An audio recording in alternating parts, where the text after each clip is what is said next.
Welcome to Samba Samba. Enjoy the video. You start by opening Discord on your phone and making sure the camera permission is allowed. This enables QR scanning. Once done, tap the profile icon at the bottom right to access user settings. Make sure the QR scanner is available by tapping the three-line menu, then the QR code icon near your avatar. If you don't see it, update the app or restart Discord. These quick checks solve most access issues so you can proceed smoothly.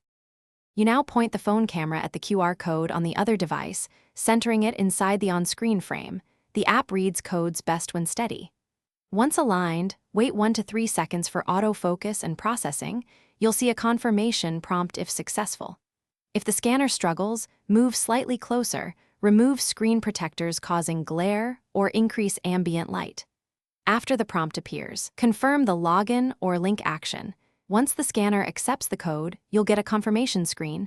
Tap Confirm to finish signing in or authorize the link. Make sure to read the session details before approving. This prevents accidental account access.